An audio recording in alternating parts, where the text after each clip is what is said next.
Hello, how's it going? So the first three episodes of Invincible dropped Thursday, and they were amazing. So I kind of want to make a little video about them.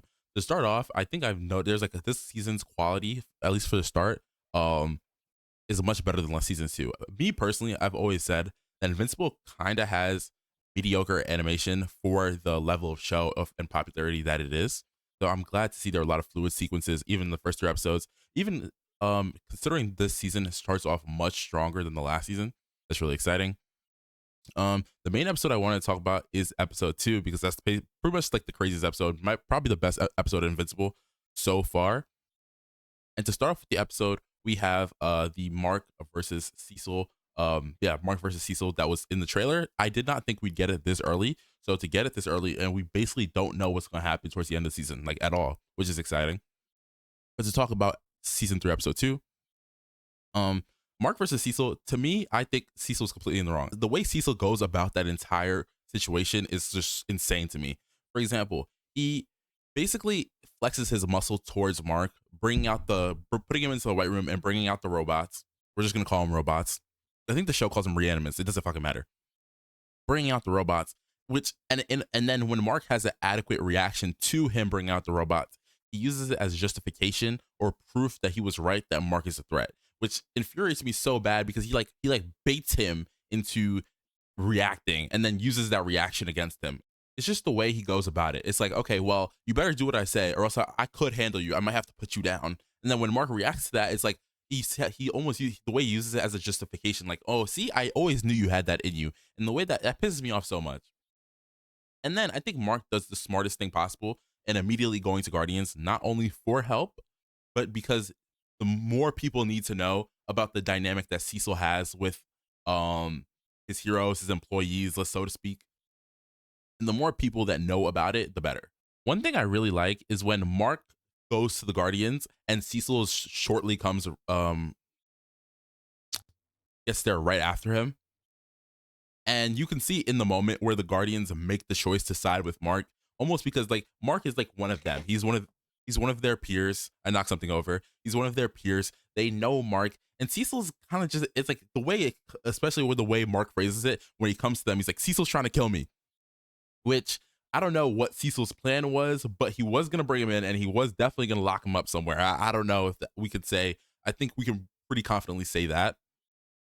And I love the way the Guardians choose to side with Mark, especially compared to Mark is again one of their peers, especially compared to Cecil, who is just like this guy who kind of runs them, who runs over them, and kind of just gives them orders and tells them what to do.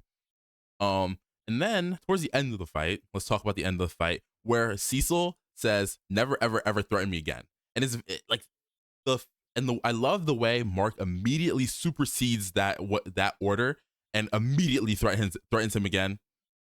It brought me such a satisfaction, and I hate the way Cecil views Mark as a villain. It almost makes me want the actual Viltrumites, like the other Viltrumites, to come to show Cecil Mark is nothing like these guys. No matter how you put it, because we know Mark is nothing like those guys, and it infuriates me that his character is being misconstrued. And after that, we have the debate that comes about when Immortal, I think the Samson, what's like the bald black guy's name? I don't fucking know. Samson, I think his name is Samson. They basically say Mark should have just followed orders. It's like a very like I kind of like, it makes sense that they would think that way, especially when like they're like the older of the group.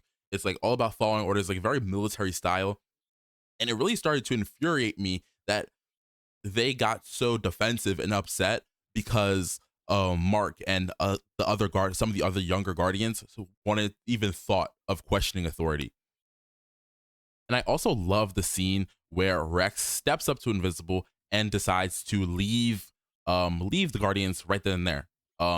It feels very validating, especially it feels really nice to know it's not just Mark against everybody, which I never thought it was going to be.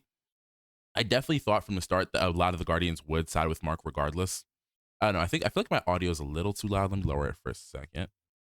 All right. Anyway, it turned out my audio was completely fine, so we're just gonna keep it that way and keep pushing. Where was I?